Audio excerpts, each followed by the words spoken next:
సరికొత్త వ్యూహాలతో వేలంలో ఆటగాళ్లను తీసుకుంది సన్ రైజర్స్ హైదరాబాద్ జట్టు.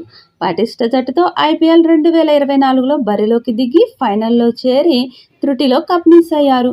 అయితే ఈసారి అంతకు మించిన జట్టును కావ్య మేడం నిర్మించుకున్నారు. ఐపీఎల్ 2025 మెగా వేలంలో ఎస్ఆర్హెచ్ కత్తి లాంటి ఆటగాళ్లను కొనుగోలు చేసింది. స్వింగ్ కింగ్ భువనేశ్వర్ సేవలను కోల్పోయినప్పటికీ అతని స్థానంలో ప్రధాన పేసర్ మహమ్మద్ షమీని చేజిక్కించుకోవడం మంచి ఎంపిక అనుకోవాలి. ఐపీఎల్ హిస్టరీలో 2 సార్లు పర్పుల్ క్యాప్ విజేత హర్షల్ పటేల్ను సన్ రైజర్స్ కొనుగోలు చేయడం సరైన నిర్ణయం అనుకోవచ్చు. చివరి ఓవర్లలో స్లో బాల్స్తో కట్టడి చేయగల హర్షల్ పటేల్ కోసం కావ్య మారన్ 8 కోట్లు ఖర్చు చేసింది. అదే సమయంలో చెన్నై మాజీ ఫాస్ట్ బౌలర్ సిమర్జిత్ సింగ్ను 1.5 కోట్లకు, ఇషాన్ మలింగను 1.2 కోట్లకు కొనుగోలు చేసింది.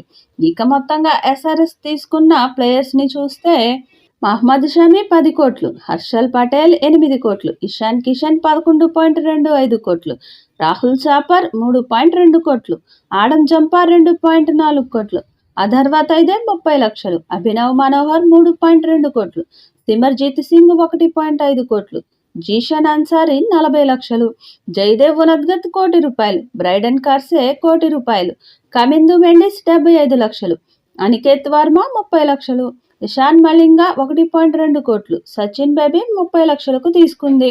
ఇక రిటైన్లో హెన్రిచ్ క్లాసెస్ 23 కోట్లు, పాట్ కమిన్స్ 18 కోట్లు, అభిషేక్ శర్మ 14 కోట్లు, ట్రావిస్ హెడ్ 14 కోట్లు, నితీష్ కుమార్ రెడ్డి 6 కోట్లకు తీసుకుంది. ఇక సూపర్ బౌలర్ భువనేశ్వర్ కోసం ఎస్ఆర్హెచ్ పోటీ పడలేదు. మధ్యలో వచ్చిన ఆర్సీబీ అతడిని ఎగరేసుకుపోయింది. ఐపీఎల్లో 2025లో బెంగళూరుకు భువి ఆడనున్నాడు. అయితే భువనేశ్వర్ ఆక్షన్కు వచ్చిన సమయంలో సన్ రైజర్స్ హైదరాబాద్ ఏమాత్రం ఆసక్తి చూపకపోవడం విశేషం.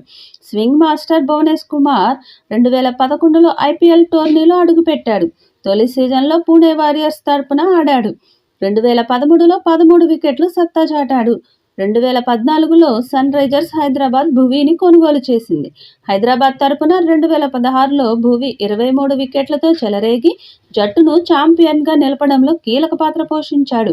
భువనేశ్వర్ కుమార్ను తీసుకోకపోవడంపై Sunrisers Hyderabad fans social మీడియాలో ఆవేదన వ్యక్తం చేస్తున్నారు.